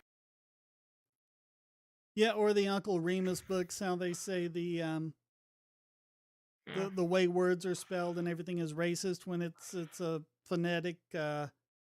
He's just phonetically writing down the Gullah language, trying to preserve that, trying to preserve how the words were pronounced.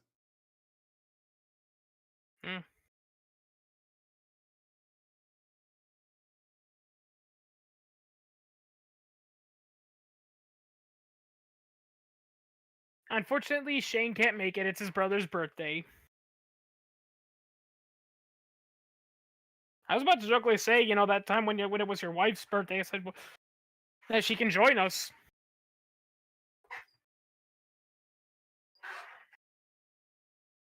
I was about to say on Sunday, it's like your wife could have joined us for her birthday.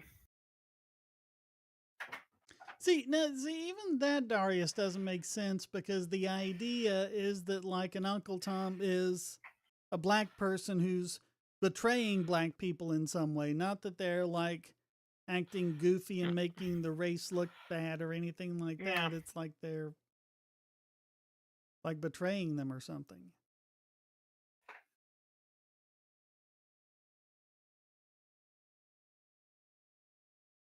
Fritz the Cat wasn't a porn tune, it was a creak of the leftist counterculture movement.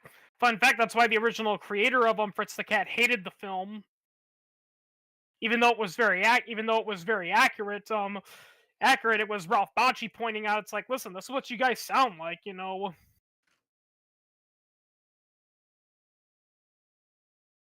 It's like those college girls, you know, that are talking about how much they love, you know, the Black Revolution and all that, and how much they love the Black Panthers, when really all they're trying to do is they're trying to get laid because they think the black guy's hot.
Awkward silence. Yeah. Come on, people. I'm just looking through, seeing if there's anything we haven't covered yet, because I know I missed some of the chat.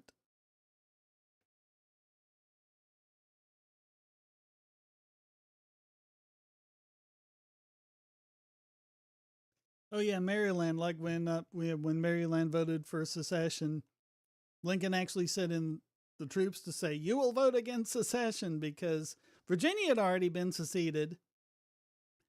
And Washington, D.C. was like right on the border between Virginia and Maryland. And if Maryland had seceded, then Washington, D.C. would have been right in the middle of the South. Mm. And that would have been an awkward situation. Fun fact, if I recall correctly, a lot of states originally, a lot of states, including some northern ones, originally they had, the right to secede from the Union within their own state constitutions. And I've heard after the Civil War, basically the federal government said all states have to undo that now. Yep, that was part of the martial law. They Yep. basically forced them to amend the constitutions at gunpoint. Yep. Which, does that make those amendments valid? Because if it's under duress. Yep.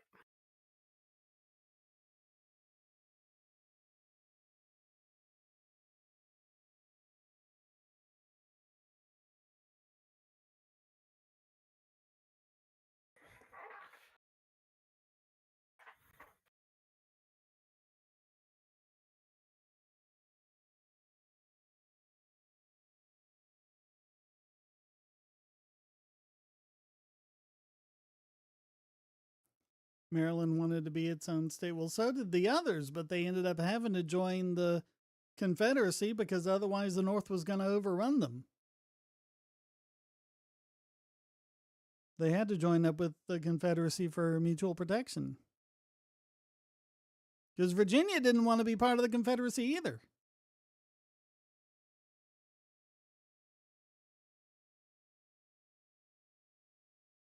Hey, Darius, thanks for the $2. The racist blackface portrayals.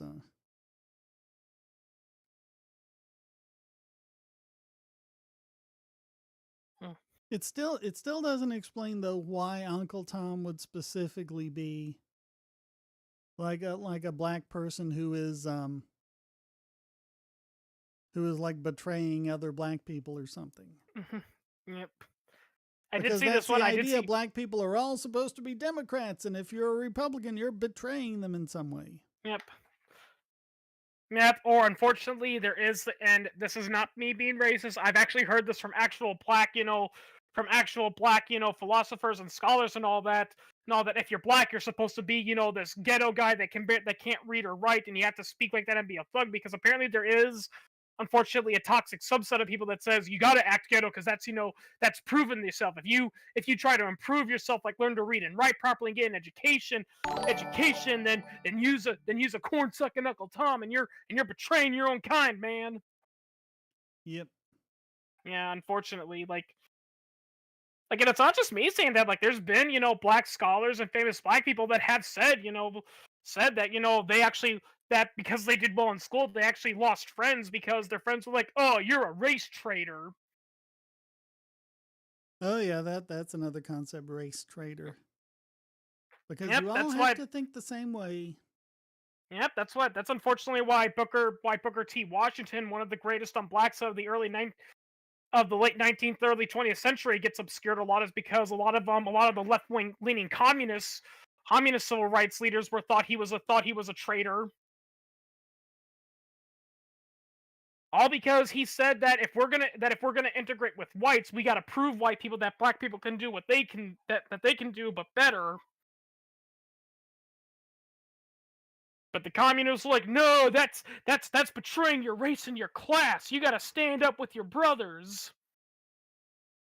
Yeah, I think that's why Hollywood is still portraying black people like, all behaving that certain way, where they're all like, oh, hell no, and stuff like that, even though that's not how most of them talk. Most of them talk, get this, how people around them talk.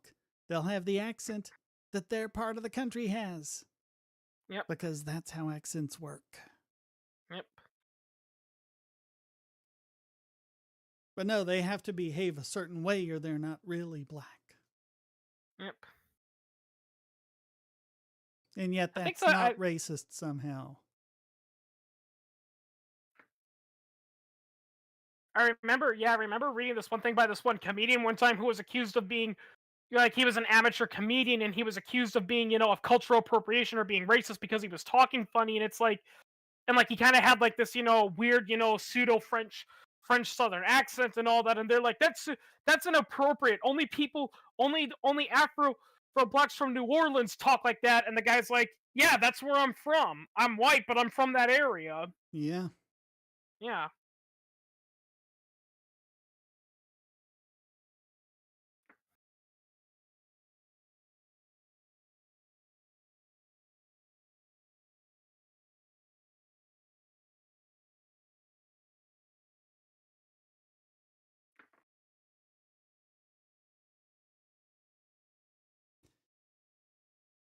All right, like, just say something with, an exaggerated Southern accent.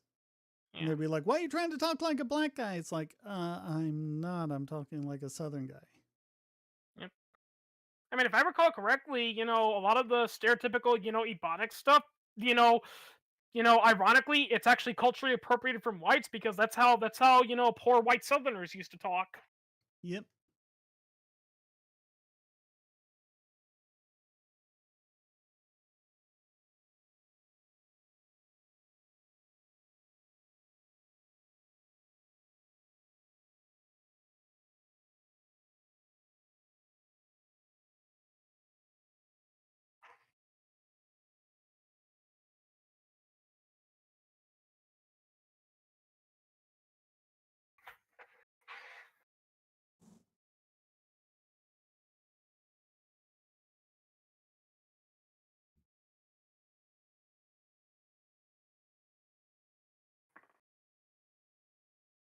Yeah, it's almost like if you're black, you have to talk like a Southerner.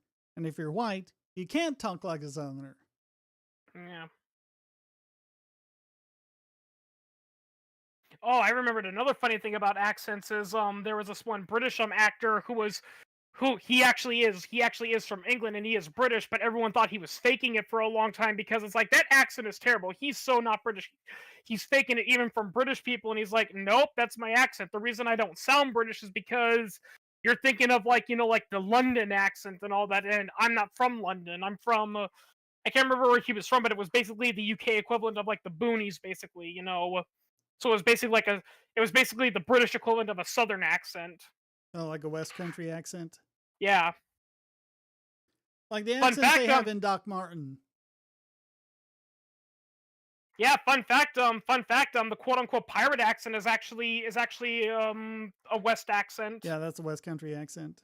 Yep, was a West Country accent. It was because the actor, was basically told to talk like a pirate, but he didn't necessarily know how to talk like a pirate, so he figured, pirates generally tended to be illiterate. They weren't really the smartest people, so I'll just go with my country accent, because I grew up on a poor farm, so I'll just talk the way a lot of, poor uneducated farmers in my area talk like. Yeah, just a gruff version of a West Country accent. Yep. I mean, that's a little joke. Like so many people jokingly say, how did pirates talk like? And an actual pirate expert will tell you, depended on the country where they came from. Yep. Yep. Funny how that works. Yep. If you were a corsair, you'd be speaking. You would be. Yep. If you were a corsair, you'd be speaking Turkish. If you were if you were a buccaneer, you'd be speaking French. If you know, That's another thing too. A lot of buccaneer. That's actually another thing too, because like a lot of words like pirate, corsair, and privateer, they're used interchangeably, but they actually refer to completely different pirates. Like for instance, buccaneers were French pirates that operated in the late 1500s, early 16th century, and they operated around the Caribbean, and they mostly attacked Spanish, and they mostly attacked the Spanish, although they were known to attack the English. Although English sometimes corsairs were Turkish pirates that operated in the Mediterranean. And privateers were basically they were basically mercenaries that worked for the state, basically. Fun fact, that's actually what most pirates were. They weren't, these rambunctious guys that attacked everyone. They were actually for hire, basically. Yeah, if you read the Constitution where it talks about letters of marque and reprisal, the privateers were the one who ones who would carry those out. Yep. And that would be Yeah, like an most. alternative to declaring war. Like if you Yep. didn't want to go to war with a country, there was just like some, group that was causing trouble. You just issue letters of marque and reprisal, and Yep. the privateers would go after them. Yep.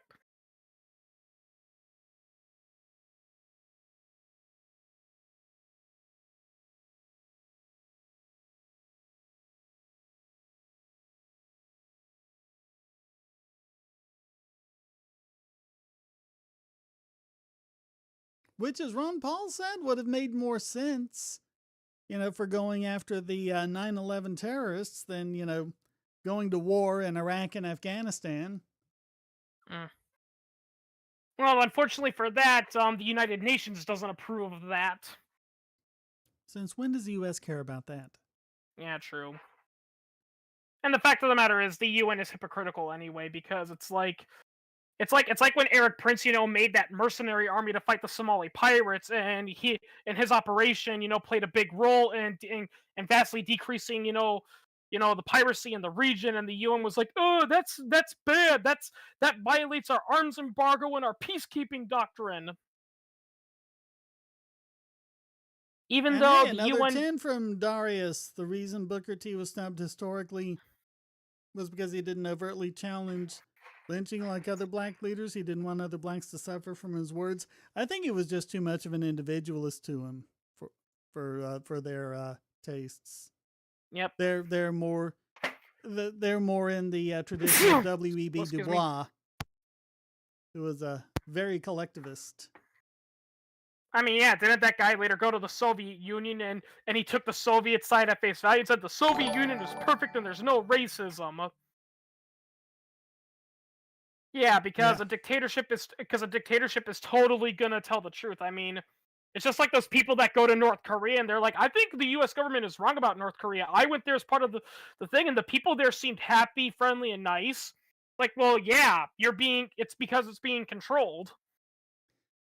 Booker T was about personal empowerment, and his answer to segregation was, okay, they don't want us to be part of their economy. Well, maybe we'll just start our own economy. Yeah. With blackjack and hookers. Okay, not the blackjack and hookers, but yeah, we'll build our own businesses, and we don't need them. Yep. Yeah, we'll build our own businesses, and we'll make our own factories, and we won't discriminate. Yeah. Yep. By the way, it's another thing. It's another thing that a lot of left-wing civil rights activists blame on capitalism when it was really the government. That one riot that destroyed that one black suburb, I forgot where it was. It happened like in the 1930s or something. Not sure what you're talking about. Yeah, like I can't remember what it was, but a common narrative was that the suburb was outperforming the whites, so the white businessmen hired militias and went after the blacks when it was actually the sheriff's department of that county. And the reason why they were rioting and looting, and the reason why they got away with all the rioting and looting wasn't because of necessarily because of legalized systemic white racism. It's because they were protected by the law because they were deputized. So they had qualified immunity. Yeah, qualified immunity isn't anything old. It goes back. I mean, like we brought it up. That's actually what a lot of racist, police departments, used to do back in the day. They would deputize, Klansmen, and when the Klansmen would beat up or lynch a black person, and when people tried to try them for murder, they'd like, oh well, they were just enforcing the law. Well, and that's something else that goes back to the idea that the king was ordained by God, and his orders then were holy and came from God, and therefore couldn't be wrong, and therefore were beyond reproach.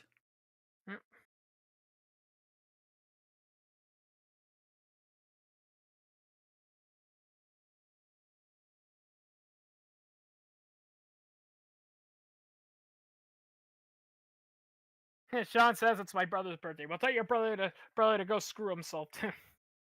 Actually, speaking of family, that kind of reminds me of a common thing we see all the time in Christmas is that people are always complaining. It's like, oh, I hate seeing my family. They're always mean and doing this and that. And I'm just thinking then why do you keep going to their Christmas party invite?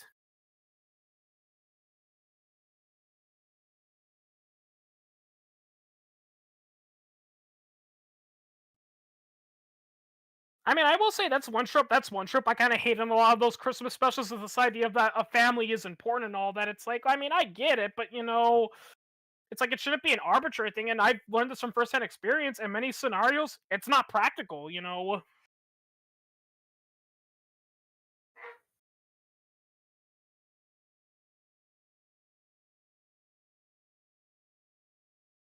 Hang on, I can't see what that is. I need to go rid of the window. Oh, Darius corrected me. It was Tulsa, the Tulsa Oh, riots. Tulsa. Okay.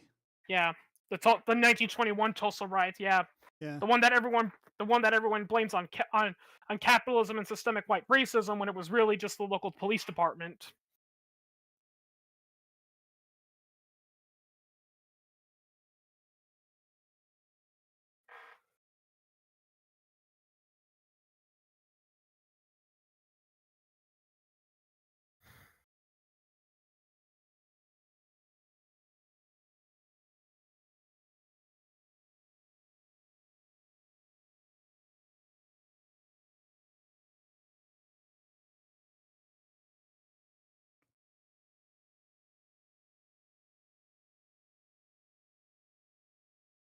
Yeah, I'm already ready for the weather to warm back up. It's fairly warm. It's fairly warm here. It's only going to be 50 degrees this Christmas in Wisconsin. Really, it was in the 40s today. Yeah. Well, you live in the south. Well, you live in the south. You think that anything below 50 degrees is sub-zero temperature? Pretty much. Yeah. I know, because I briefly lived in Missouri for a while, and like during the winter, it would get like 30, 40 degrees outside, and all my classmates would be dressed up in like in like deep in like winter gear and all that, and I'd be showing up to work with just a jacket and a sweatshirt on, and they're all like, Chris, how did you not freeze to death out there? I'm like, I'm from Wisconsin. It gets much colder here than it does there. Then again, in Wisconsin, the cold weather doesn't seem to arrive till January. Yeah, we rarely get white Christmases here. We get rainy gray Christmases. Then January rolls along, and then we get all that that sub-zero weather. The white Christmas is something else that was kind of a myth. Yeah.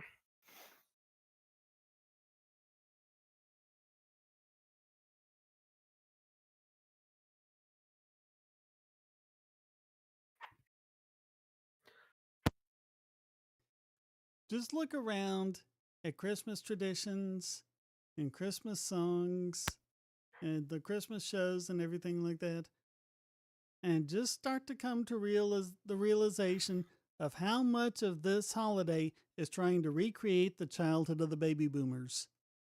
Mm. Yep.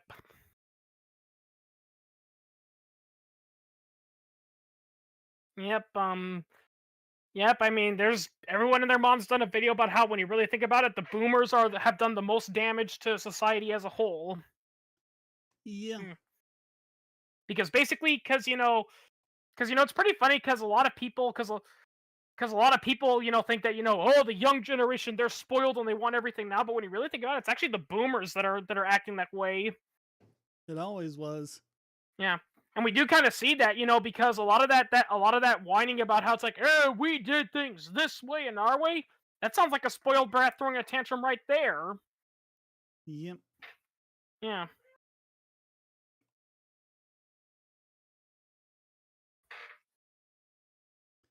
Black Wall Street in Tulsa was rebuilt in a few years without a bailout. Yeah, they did really well.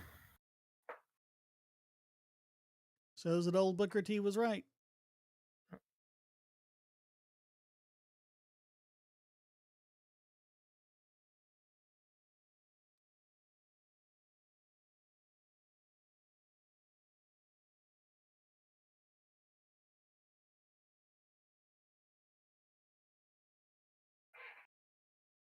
Hmm.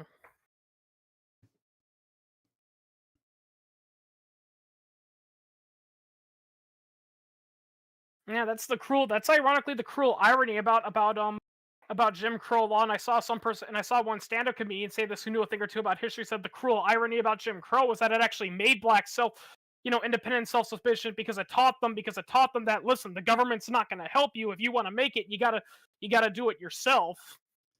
Yep, the government's not going to do anything for you. The white man's not going to do anything for you. Yep. Step up and do it. Yep. But then, unfortunately, And then, if you want the to see what it was really all about, just see yep. what LBJ had to say behind closed doors about his great society. Yeah. If I recall correctly, wasn't he recorded to have said we'll be having those N words voting Democrat for the next 200 years? Yeah, something like that. Yeah. And that wasn't even the worst of it. Yep. I mean, if I recall correctly, like some of the biggest, proponents of welfare were eugenicists, and were basically saying this is the most humane way we can get rid of black people is we'll just put them on welfare, we'll make them dependent, so they'll never be self-sufficient, so they'll either die off on their own, and the ones that remain won't be of any threat, to the superior races. Yep. That was the whole point of We'll welfare. just keep them down, keep them poor. Yep.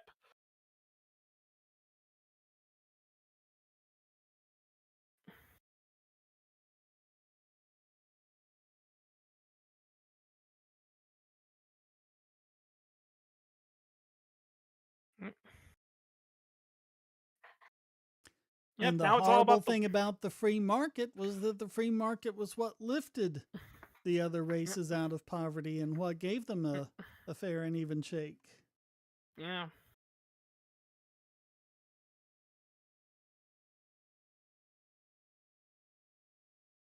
Yeah, I gotta read more Thomas Sowell. I love listening to his lectures.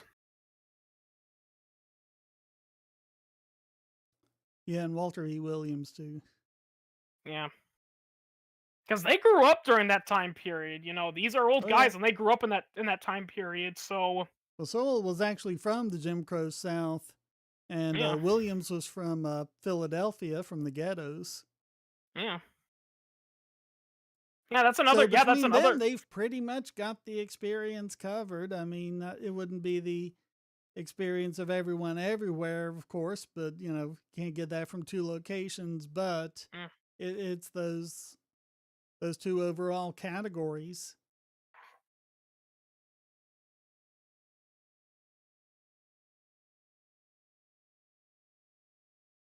Yeah, I mean, I remember reading a story by Thomas Sowell, and it was a book and it was a lecture he was doing where he was addressing a lot of the riots and how people were saying, well, these riots are necessary for people's voices to be heard. And he's like, well, here's the thing, we had riots like that during my age, and his brother actually had a really funny encounter with some Black Panthers who were questioning his brother, why aren't you out here riding with us so we can show these white people and all that? And his brother had the best response ever, because if I riot and loot, where am I going to buy my groceries from then?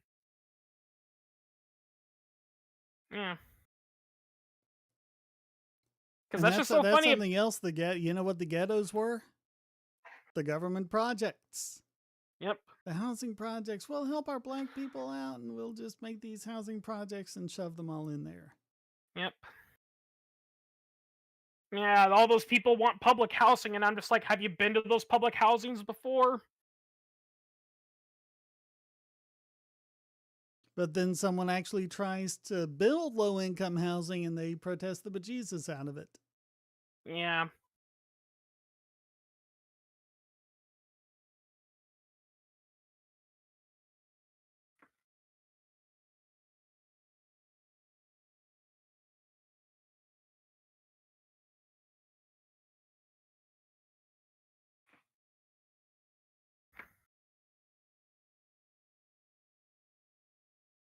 And it kind of reminds me of that about that guy that made those cheap houses that were only for like $1,000, and he made them out of those shipping containers and all that, and the safety inspectors were like they were like, it's like, oh, these things are bad and no human should live there. And I'm like, yeah, compared to what? A lot of these people are living under overpasses.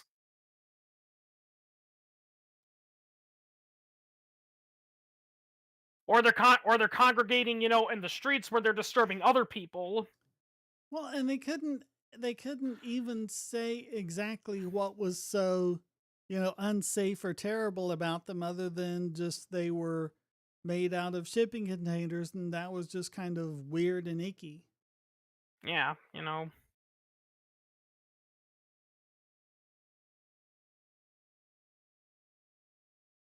Yeah, then again, a lot of these rules are there. I mean, honestly, that's how you. Honestly, I've heard some people jokingly say that's how you can tell that a rule was made not for the safety of the public in mind, but for the benefit of some lobbying group is when they say, well, we have this rule and it's for your safety, but they can't actually prove how it actually makes you safe.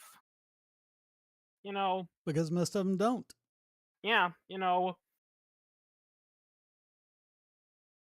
I mean, fun fact. It's fun fact. It's the reason why, in a lot of them, why a lot of people can't rent their own houses out there because in some places you need to have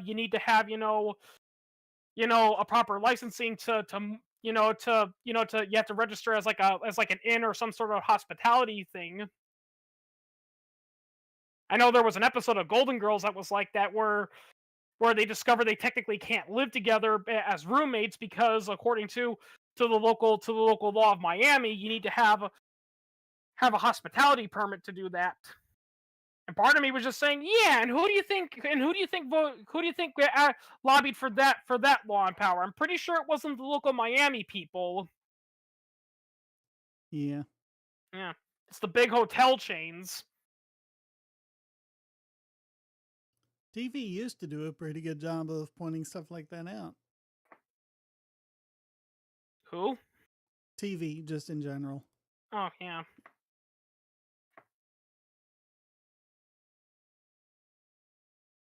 Yeah, if I recall correctly, in that episode of Golden Girls, basically the conclusion they came to was that they basically had to exploit a loophole where they basically said, "Oh no, we're not roommates. We're actually co-owners of the house." Yeah. Yeah, and that rent we're paying, we're actually paying the mortgage. So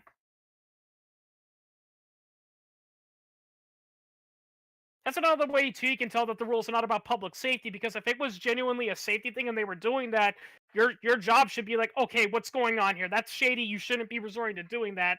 But if the government's like, oh, okay, that's fine. Yeah. That's usually a sign they know the law's bullshit and they're only doing it because they have to.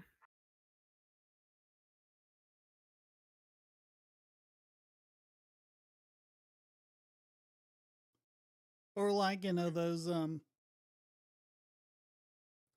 episodes of stuff like in the 70s and 80s when like someone would try to run a business, out of their apartment and they'd run afoul of the zoning people or whatever. Yeah. The message being is it's so unfair to do that. Yeah. The only downside, though, is that a lot of TV says, is that a lot of people say, well, the problem with that isn't the zoning laws, it's the fact that the wrong people are in power. Yeah. No, I mean If it only. used to be a pretty big critique of the laws themselves. Yep.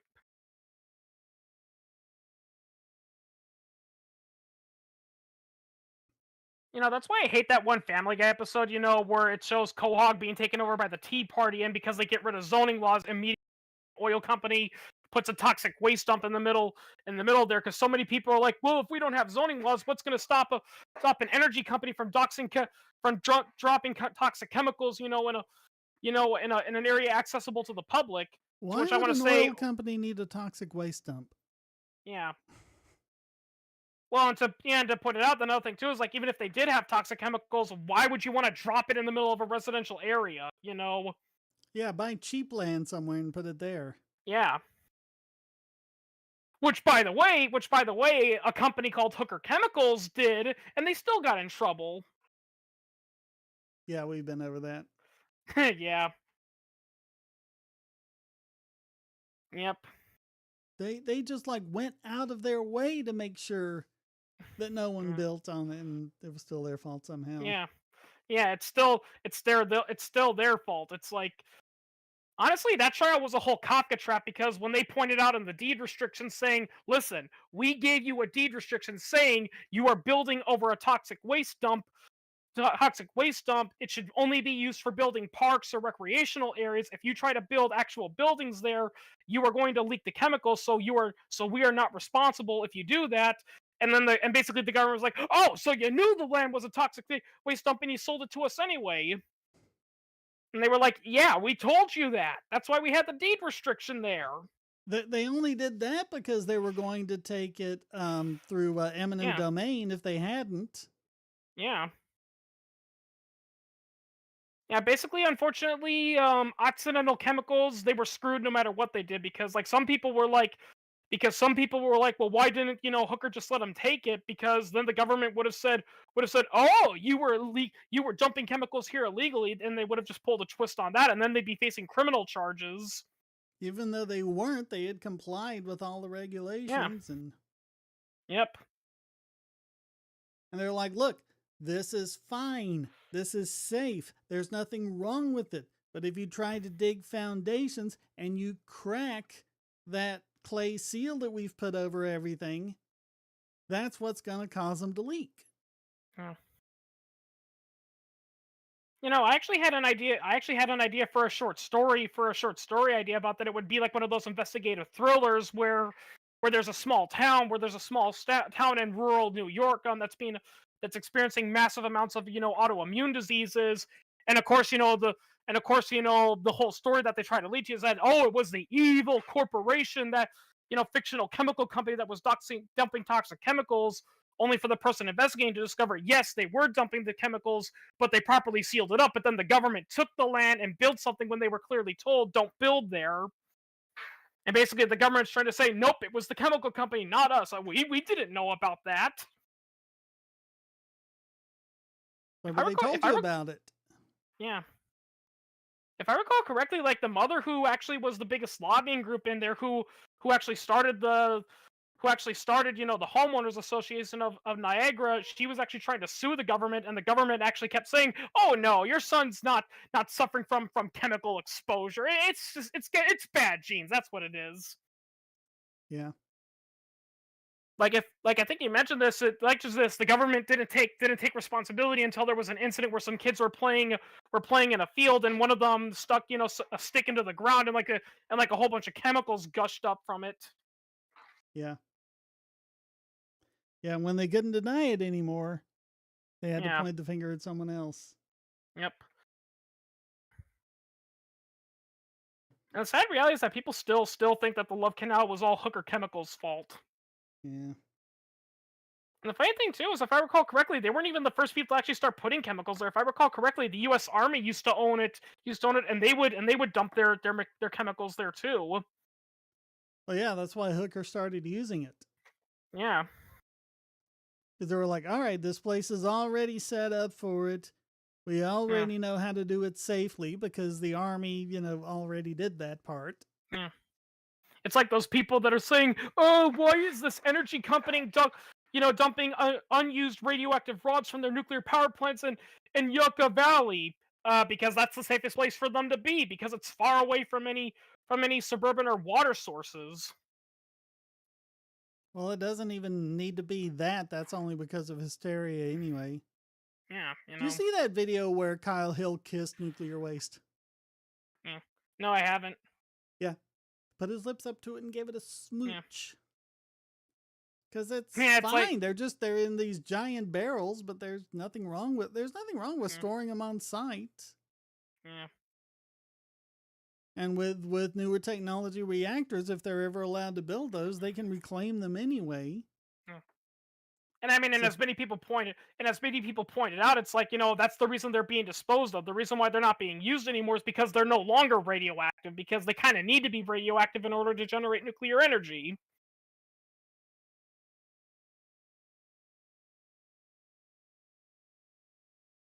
Yeah, people, you gotta stop getting your views of nuclear energy from The Simpsons. Or the China syndrome. Yeah. Funny irony too about that is that Mr. Burns is often used as an example of the evils of capitalism, but when you really think about it, Mr. Burns, while he certainly loves money, he's more about power than money, because he's demonstrated in a few of the earlier episodes he'll gladly throw away throw away a whole bunch of money away for no reason if it makes him laugh, you know. Yeah. Like that one episode where he paid Homer, hundreds of thousands of dollars just to make a fool of himself because he found it funny, you know. I think that's the real reason. Burns is more interested in power than money. Yep. Yeah, like if you were like if something were to tell me like if you were a devil and you went to Mr. Burns and you said I will grant you, unlimited political power and all that, but you'd have to give away all your wealth, he'd do it, you know. He'd probably be like, will I still get to make fun of poor people? Yeah, you won't have money, you won't have your money in mansion, but you'll still be able to do that. Yeah, I'll take it. Sorry, I can't do a Mr. Burns impression. Yeah, that's fine. I think we have to leave it there anyway because it's 10 o'clock. So Okay. thanks for this, Chris. Yeah. Sorry it wasn't so active. Yeah, that's fine. Thanks to everyone in the chat, and especially thanks to Darius for those couple of super chats. And of course, thanks to everyone out there for watching. Until next time, stay strong and be free.